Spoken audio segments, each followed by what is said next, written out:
مولاي صل وسلم دائما أبدا على حبيبك خير الخلق كلهم.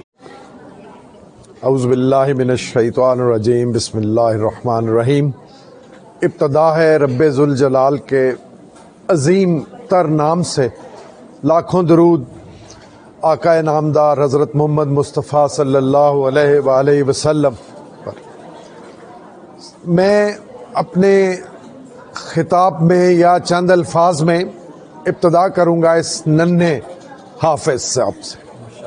اللہ تعالیٰ کا یہ ان پر خصوصی کرم ہے، ان کے خاندان پر، اور مجھے ابھی یہ معلوم ہوا کہ ان کے والد محترم اس دنیا میں نہیں ہیں. اللہ تعالیٰ نے اس نو عمری میں اور بڑے قلیل عرصے میں ایک معصوم، ابھی یہ 11 سال کا بچہ ہے، بالغ بھی نہیں ہے، اس کے سینے کو سرفراز فرمایا، منور فرمایا. یہ اس کی والدہ کے لیے، ان کے دیگر عزیز و اقربا کے لیے، اور ان کی جو پرورش میں ماموں، چچا، سارے عزیز و اقربا، رشتہ دار شامل ہیں، ان سب کے لیے باعث سعادت ہے. میں جتنے خیالات ذہن میں آتے رہے، مفتی صاحب اسی تسلسل سے، اسی ترتیب سے وہ بیان کرتے رہے. ایک تو یہ ذہنی ہم آہنگی کہہ لیں، کچھ قلبی تعلق کہہ لیں، یا شعور کہہ لیں. وہ باتیں بڑی تفصیل سے آپ کو بتا چکی. یہ قرآن پاک کا اعجاز ہے، اور یہ بچہ پہلی مثال تو نہیں ہے. 1440 45 60 سال سے یہ سلسلہ چلتا آیا ہے اور انشاءاللہ چلتا رہے گا. لیکن اس عمر میں حفظ کرنا اور پھر بہت قلیل مدت میں، یہ باعث فخر بات ہے. اساتذہ کے لیے میں مبارکباد پیش کروں گا، اساتذہ کو، اور مفتی صاحب کی زیر سرپرستی، اور ڈاکٹر رشید صاحب موجود ہیں، اور میں بھی مسجد علی المرتضیٰ بخشن خاں، میری سب سے قریبی مسجد وہی ہے، جامع مسجد. تو جب میں ہوتا ہوں یہاں مقیم تو میں وہیں نماز کا اہتمام کرتا ہوں، جو بھی ممکن ہو، عیدین سے لے کے جمعہ تک یا دیگر نمازیں. میں 2-3 الفاظ اور بھی کہوں گا، 2-4 جملے، کہ اللہ تعالیٰ کا ایک خاص کرم ہے، جس طرح مفتی صاحب نے بڑی تفصیل سے بتایا کہ دنیاوی تعلیم میں نے بھی شاید کچھ حاصل کرنے کی کوشش کی، اور آج کل پچھلے 1.5-2 سال سے میں کچھ تقابلی، جس کو کہتے ہیں علم، تقابلی علم، اس کا طالب علم ہوں. اور مفتی صاحب کو میں نے جب پہلی دفعہ سنا تو میں چونکہ بچپن سے یہ کہانیاں سنتا آیا تھا. دین میں کہانی بہت شامل ہے. اسکالر ہونا، مفتی ہونا، یہ مختلف چیز ہے. تو چونکہ جس طرح مفتی صاحب نے فرمایا کہ ہمارے ہاں جو مدرس یا محتمم لوگ ہیں وہ یہ اہتمام کرتے ہیں، حکومتی سرپرستی نہیں ہے، اور پھر بچوں کو آگے مستقبل محفوظ نہیں ہے. ورنہ پاکستان، اسلامی جمہوریہ پاکستان کی ہر مسجد میں ایک عالم اور فاضل شخص کو عوام سے، نمازیوں سے مخاطب ہونا چاہیے، تاکہ وہ کہانی، تو یہ مجبوری ہے. ہم اس کو، شکر ہے مساجد آباد ہیں، اور ان جیسے بچوں کی وجہ سے، ان جیسے منتظم اور مدرسین کی وجہ سے اور اساتذہ کی وجہ سے مساجد آباد ہیں.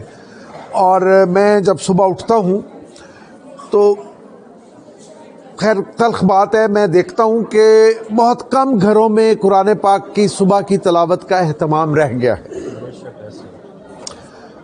یہ جو بے برکتی ہے معاشرے میں، اور بہت ساری ایسی باتیں ہیں جو میں شاید نہ کہوں، بہت ہی رشد و ہدایت والی محفل ہے. یہ اس لیے ہیں کہ ہمارے گھروں سے قرآن پاک کا جو صبح ابتدا ہوتی تھی، بڑے بوڑھے بچے ہم شامل ہیں اس میں، تو وہ ختم ہوتی جا رہی ہے. اب کہاں قائم ہے؟ مساجد میں، مدارس میں، اور چند گھرانوں میں. دیندار گھرانوں میں یہ موجود ہے۔ تو یہ قرآن پاک کا اعجاز ہے۔ ہم جب بچے تھے تو میرے بزرگوں نے یہ بھی کیا جا سکتا تھا کہ کسی قاری صاحب کو گزارش کی جاتی کہ بچوں کو پڑھا دیا کریں، لیکن ہم 10 سال کی دنیاوی تعلیم کے ساتھ یہاں کوئی شاید احباب موجود ہوں، میں 8 سال قرآن پاک ناظرہ ختم کرنے کے باوجود دہرائی میں 8 سال مسلسل مسجد گیا ہوں، نماز فجر اور نماز ظہر کے بعد یا عصر کے بعد۔ ہم سب 5 بھائی اور ہمارے بڑے بھائی خان ناصر خان صاحب فوت ہو گئے، یہ سب ہمارا معمول تھا۔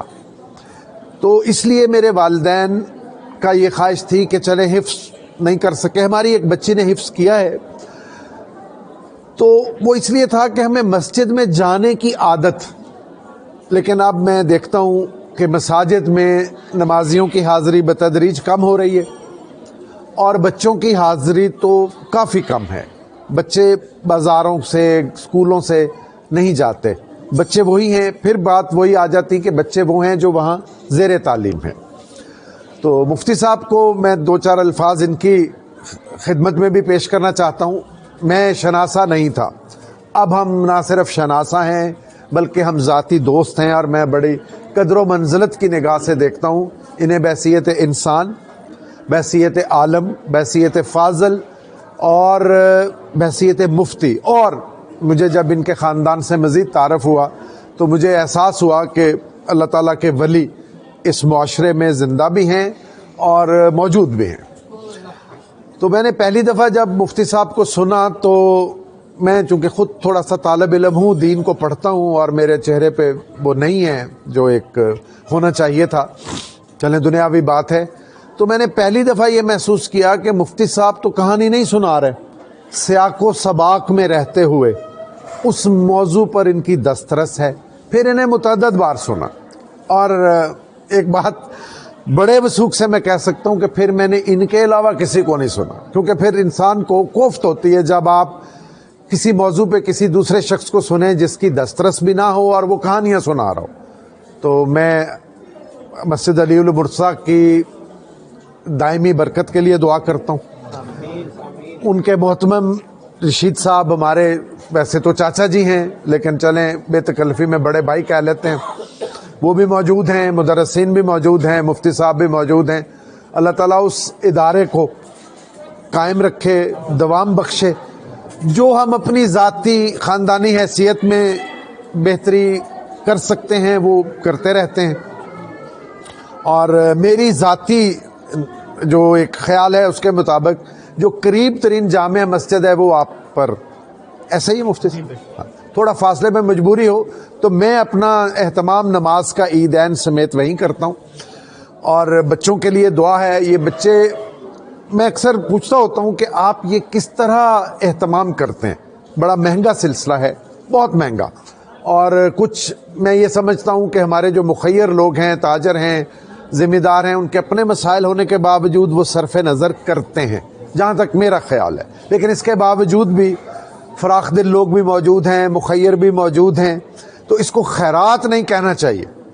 ہم بحیثیت خاندان، ڈاکٹر صاحب زیادہ متعارف ہیں میرے خاندان سے، میری عمر سے پہلے، میری پیدائش سے شاید 20 سال پہلے ان کا تعلق تھا والد صاحب اور بزرگوں سے، خاندانی بھی اور ذاتی بھی۔ تو ہم کبھی، اور میں آپ کو کہہ رہا ہوں، آپ سب کو، آپ مجھ سے بہت متقی ہیں، پرہیزگار ہیں، مجھ سے افضل ہیں، میں گناہگار ہوں، اور میں کوئی فن تقریر میں کوئی ید طولہ بھی نہیں رکھتا، لیکن بہرحال میں نے کبھی آج تک تیاری بھی نہیں کی، اور میں آج سمجھتا ہوں کہ میں نے دنیاوی موضوعات پہ دنیا کو مخاطب کر لیا۔ مجھے واشنگٹن میں سنا گیا، لیکن مجھے جو خوشی آپ سے مخاطب ہونے میں ہے، لندن مخاطب ہونے میں، وہ نہیں ہے، انگریزی میں بالکل بھی نہیں، اردو میں نہیں۔ میں پنجابی میں بات کرنا چاہ رہا تھا لیکن وہ ماحول نہیں بنتا اس طرح۔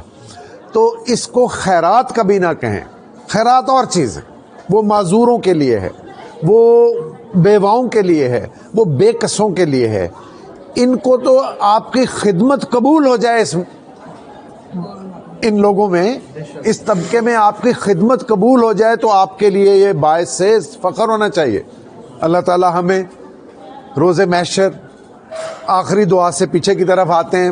اللہ تعالی ہم پر رحم فرمائے سب پر بحیثیت معاشرہ, اور روز محشر ہمیں آقا نامدار نبی کریم صلی اللہ علیہ وسلم کی شفاعت نصیب فرمائے. اللہ تعالی ہم سب کا حامی و ناصر ہو, اور اللہ تعالی ہمیں رحم فرمائے, اس ملک پر ہمیں قائم و دائم رکھے. آمین.